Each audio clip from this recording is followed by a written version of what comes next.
நேயர்களுக்கு அன்பான வணக்கங்கள். தெய்வ தரிசனம் நிகழ்ச்சியின் மூலமாக உங்க எல்லாரையும் சந்திக்கிறதுல ரொம்பவே சந்தோஷம்.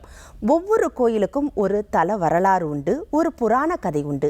அந்த கோவிலுக்கே உரித்தான மகிமைகளும் உண்டு. ஒரு சிலருக்கு சில கோவில்கள் போனாலே என்ன விஷயத்துக்காக நம்ம போனோமோ அது உடனே நடக்கிறதையும் நம்மளால பார்க்க முடியுது. அத்தகைய கோவில்களுடைய வரலாறு என்ன, அங்க இருக்கக்கூடிய உற்சவ மூர்த்தியோடைய சிறப்பு என்ன, நம்மளுடைய மூர்த்தீஸ்வரருடைய சிறப்பு என்னங்கிறது தான் இன்றைய நிகழ்ச்சியில நம்ம கேட்டு தெரிஞ்சுக்க இருக்கிறோம்.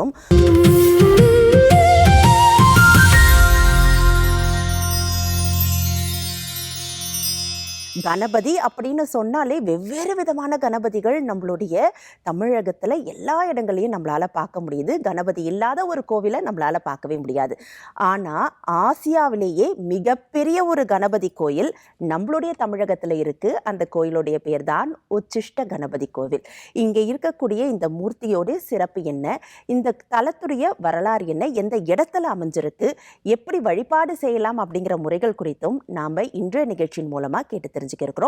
இது குறித்த விளக்கங்கள் தரதுக்காக நம்முடைய தெய்வ தரிசனம் நிகழ்ச்சிக்காக இணைந்திருக்காங்க திருமதி ஜெயந்தி ரவி அவர்கள். வாங்க மேம வரவேற்கலாம்.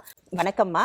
தெய்வ தரிசனம் நிகழ்ச்சி மூலமா உங்களை சந்திக்கிறதுல ரொம்பவே சந்தோஷம். எனக்கும் ரொம்ப சந்தோஷமா இருக்கு. இங்க நம்ம கோயில்களை பத்தி நிறைய பேச இருக்கிறோம். நிறைய கோயில்கள் நம்மளுக்கு தெரியாத கோயில்கள் நிறைய விஷயங்கள் இருக்குது.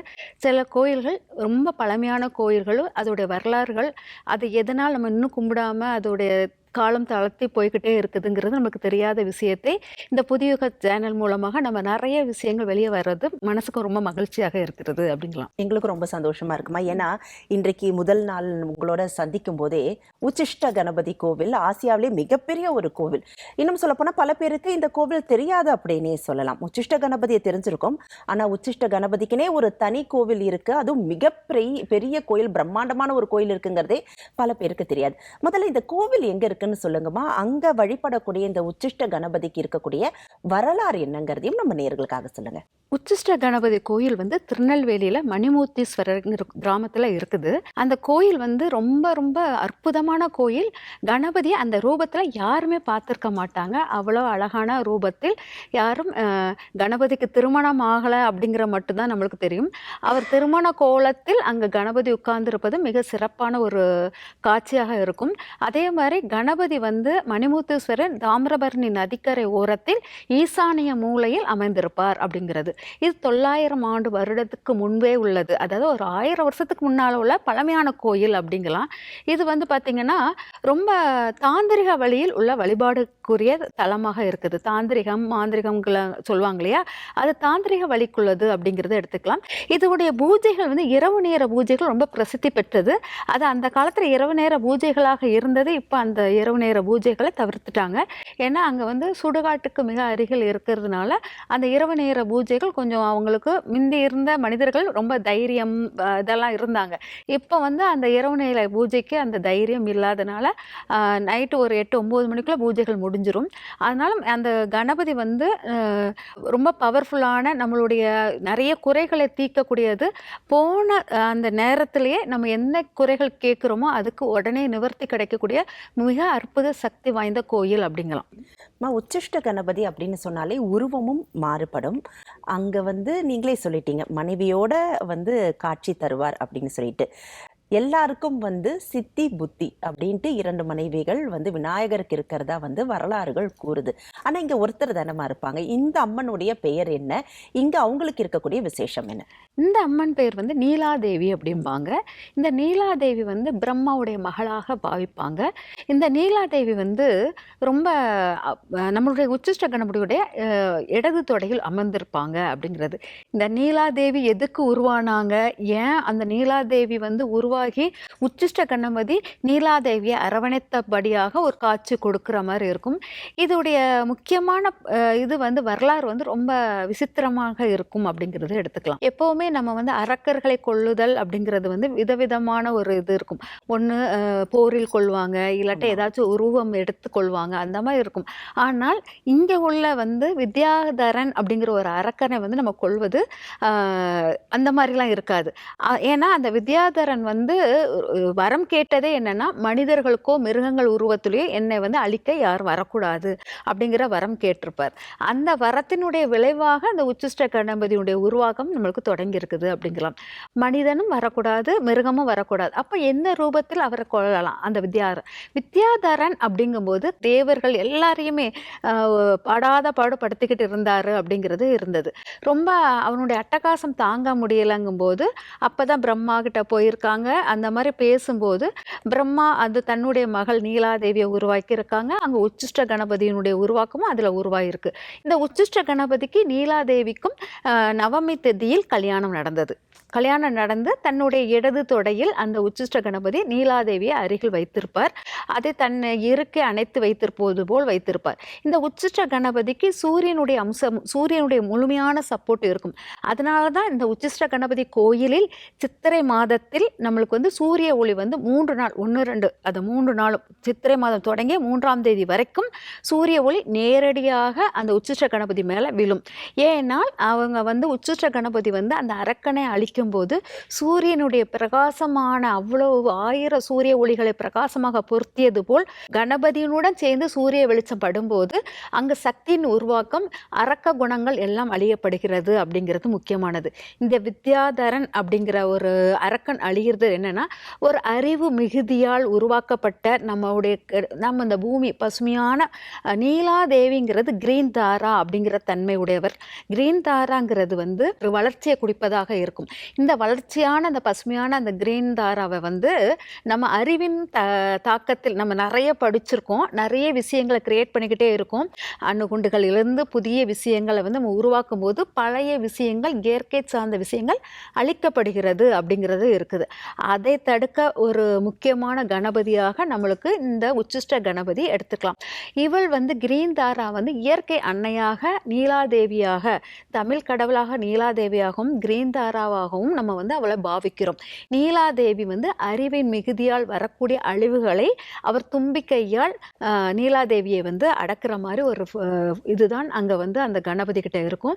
அந்த கணபதி வந்து பார்த்தீங்கன்னா, அதாவது அங்கே வந்து பைரவ தீர்த்தம், ரிஷி தீர்த்தம், அது தீர்த்தங்கள் இருக்குது.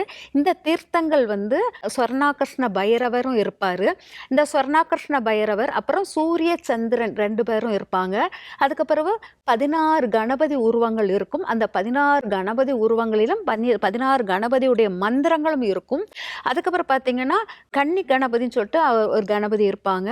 முருகரும் வள்ளி தேவனுடன் காட்சி அளிப்பார். அந்த கோயில் பெயர் வர காரணம் வந்து என்னன்னா, நெல்லையப்பர் கோயிலில் மணி அடிக்கும்போது இங்கே மணிமூர்த்தீஸ்வரர் கோயிலும் மணி அடித்து அதோடைய தெய்வ வழிபாடுகள் தொடங்கியிருக்காங்க அப்படிங்கிறத எடுத்துக்கலாம். மூர்த்தீஸ்வரர் அப்படிங்கிறது என்னென்னா, சிந்து பூந்துரை அப்படிங்கிற ஒரு இடம் இருக்குது. அதில் 7 கலசத்துடன் பூக்கள் ஏந்தி ஒரு தாமிரபரணி ஆற்றில் வந்துக்கிட்டு இருந்திருக்குது. வரும்போது இந்த சிந்து பூந்துரை அந்த இடத்துக்குள்ளே வரும்போது அந்த 7 கலசங்களும் கவிழ்ந்து பூக்கள் எல்லாம் செதற ஆரம்பிச்சது. அந்த செதற ஆரம்பிக்கும் போது மணிமூர்த்தீஸ்வரர் கோயில், பிள்ளையார் கோயிலிருந்து ஒளி வந்து ரொம்ப பிரம்மாண்டமாக ஒளித்தது அப்படிம்பாங்க. அதனாலும் இந்த பேர் வந்ததாக சொல்லியிருப்பாங்க. மணிமூர்த்தீஸ்வரர் அப்படிங்கிறது நம்மளுடைய அந்த இடத்துக்குள்ள பேர். அங்கே உள்ள இடத்தில் அதாவது பைரவர் தீர்த்தம், நம்மளுடைய ரிஷி தீர்த்தம், இந்த தீர்த்தங்களுக்கு இடையில் நம்மளுடைய கணபதி வீற்றிருப்பது ரொம்ப அற்புத சக்தியாக இருக்கும் அப்படிங்கிறத எடுத்துக்கலாம். நீங்கள் சொல்லும் பொழுது நீலாதேவி அப்படிங்கிறத சொன்னீங்க. உச்சிஷ்ட கணபதியுடைய இடது தொடையில் அமர்ந்திருக்கக்கூடியவங்க நீலாதேவி. கிரீன் தாரா வந்து நம்மளுடைய கிரேக்க கடவுள்களில் நம்ம பார்க்குறோம் இல்லையா? கிரீன் தாரா அங்கே பயங்கர பாப்புலர். இன்னும் சொல்லப்போனால் டேரட் ரீட் பண்ணுறவங்க எல்லாருமே கிரீன் தாராவையும் சேர்த்து வழிபட்டுட்டு தான் கார்ட்ஸ் எடுக்கிறத நம்ம வந்து பார்க்குறோம்.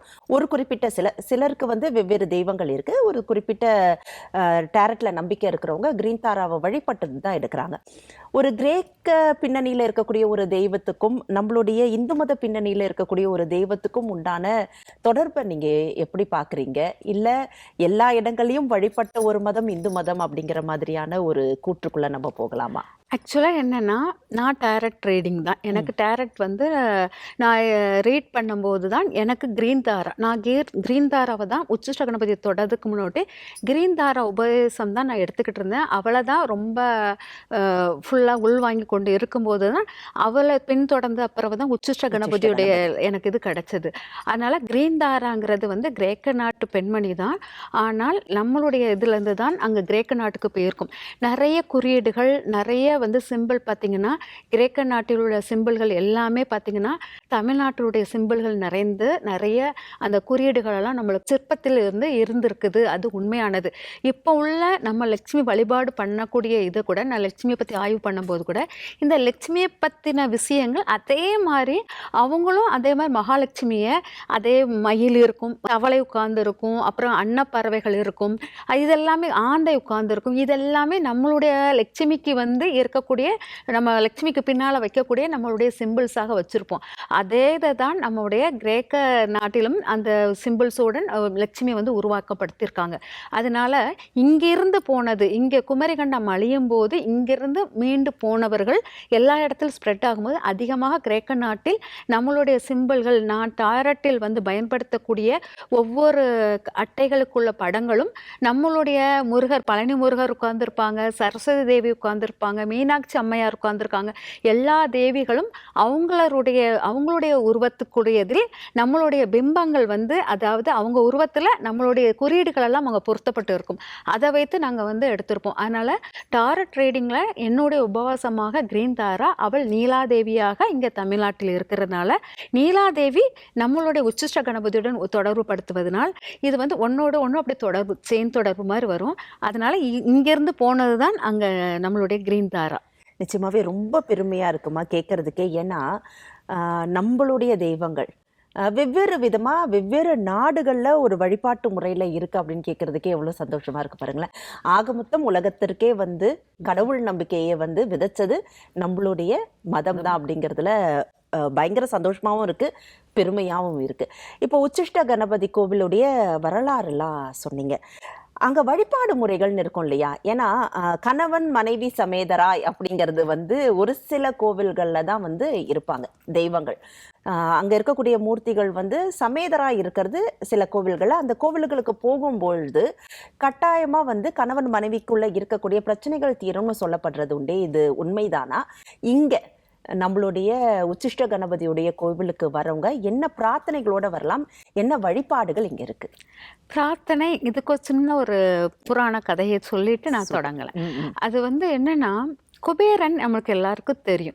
இந்த உச்சிஷ்ட கணபதி, நீலாதேவி, குபேரன் எல்லாம் ஒன்னோடு ஒன்று தொடர்புடையதான் இருக்கும். பார்த்தீங்கன்னா, குபேரனுடைய பேரன் வந்து அவன் வந்து தன்னுடைய செல்வநிலை குலைந்து, அழகு குலைந்து, தன்னுடைய எல்லாத்தையுமே அவன் வந்து இழந்து அப்படியே ஒரு மாதிரியா ஒரு தனித்து அப்படி விடுபட்டு இருந்தான். அப்போ அந்த குபேரனுக்கு வந்து உச்சிஷ்ட கணபதி ரொம்ப பவர்ஃபுல்லான ஒரு அருளாசி கொடுத்துக்கிட்டே இருந்திருக்காரு. அதனால தான் குபேரன் லட்சுமிக்கு நடுவில் கணபதியை வைத்து நம்ம வழிபாடு பண்ணியிருப்போம். நிறைய கோயில்களில் குபேரனுக்கு பக்கத்தில் உச்சிஷ்ட கணபதி இருந்தால் அந்த குபேர கோயில் ரொம்ப வலிமையான கோயிலாக, அருள் கொடுக்கக்கூடிய கோயிலாக இருக்கும். அந்த மாதிரி கோயில்களை நான் தேடி போயிருக்கேன். அதே போல் பார்த்தீங்கன்னா, இந்த குபேரனுடைய பேரன் வந்து தன்னுடைய அழகு குலைந்த இடத்தில் இருக்கும்போது அந்த உச்சிஷ்ட கணபதி, அந்த குபேரன் வந்து பேரன் வந்து ஃபுல்லாக கணபதி வழிபாட்டிலேயே இருந்திருக்கிறாரு. உடனே உச்சிஷ்ட கணபதி வந்து தன் தும்பி கையால் தூக்கி கொண்டு வந்து நேராக மணிமூர்த்தீஸ்வரர் கோயிலில் வைத்து அங்கே வந்து 48 நாட்கள் மண்டல பூஜைகள் இருந்து அந்த ரிஷி தீர்த்தம், ஸ்வர்ண தீர்த்தங்கள், பைரவ தீர்த்தம் இதிலெல்லாம் குளித்து அவர் வந்து உச்சிஷ்ட கணபதி வேண்டுதல் பண்ணிக்கிட்டே இருந்திருக்காரு. அந்த 48 நாளுக்கு விரத வேண்டுதல் பண்ணும்போது அவருடைய இழந்த செல்வங்கள் கிடைத்தது, அழகு கூடியது அப்படிங்கிறத எடுத்துக்கலாம். சொர்ணம், அதனால சொர்ணாகர்ஷ்ண பைரவர் வந்து அவ்வளோ எளிது. எல்லாம் பைரவர் நம்ம பார்த்துருப்போம் சிவன் கோயில்களில். இங்கே வந்து சொர்ணாகர்ஷ்ண பைரவர் ரொம்ப அற்புதமாக தன் மனைவியுடன் உட்கார்ந்திருப்பார். செல்வ நிலைக்கு உயர்வுக்கு கொடுக்கக்கூடியதாக இருக்கும்.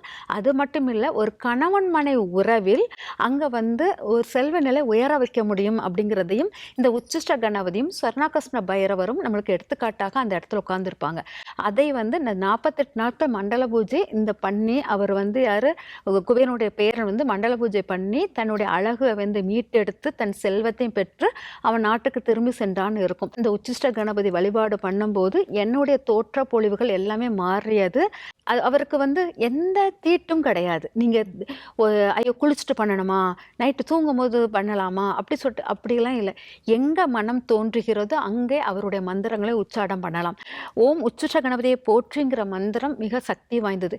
அதுதான் ஆரம்ப மந்திரமாக எடுத்துக்கணும். அப்புறம் கிரீன் தாரா மந்திரம், அவதான் அவளுடைய சக்தி தேவியுடைய மந்திரம், நீலா தேவியுடைய ஓம் தாரா துத்தாரா தூரே சோகா அப்படின்னு ஒரு மந்திரம். இந்த 2 மந்திரங்களும் தொடர்ந்து நம்ம வந்து உச்சுஷ்ட கணபதிக்காக பண்ணிக்கிட்டே இருந்தோம்னா ஆட்டோமேட்டிக்காக அவர் நம்மளுக்குள்ள ஒவ்வொரு விஷயமா வசியமாவார். அது வந்து நம்ம தோற்ற பொழிவில் நம்மளுக்கு காமிச்சு கொடுத்துரும். உச்சிஷ்ட கணபதி வழிபாடு பண்றவங்களுக்கு தோற்ற பொழிவு வந்து இளமையான தோற்றமும் ஒரு அறிவு சார்ந்த விஷயத்தை மட்டும் இல்லாமல் அனுபவ சார்ந்த விஷயங்களும் கொடுக்கக்கூடியவராக இருப்பார். இவர் வந்து ஜோதிடருக்கு மிக அற்புத சக்தியை கொடுப்பார். வாக்கு சித்தி, நம்ம சொன்ன வாக்குக்கு அவர் வந்து நடத்தி காமிப்பார். அது அந்த சித்தியும் அந்த உச்சிஷ்ட கணபதிக்கு உண்டு அப்படிங்கிறது. இவர் வந்து 1 ஏக்கர் நிலத்தில் உட்கார்ந்துருக்கிறார். 1 ஏக்கர் நிலத்தில் உட்கார்ந்துருந்தாலும் இவரை சுற்றி வந்து சுடுகாடு அந்த மாதிரி இருக்கிறதுனால கொஞ்சம் அது வந்து வரவங்களுக்கு கொஞ்சம் அது கொஞ்சம் தடங்களாக இருக்கிற மாதிரி இருக்குது.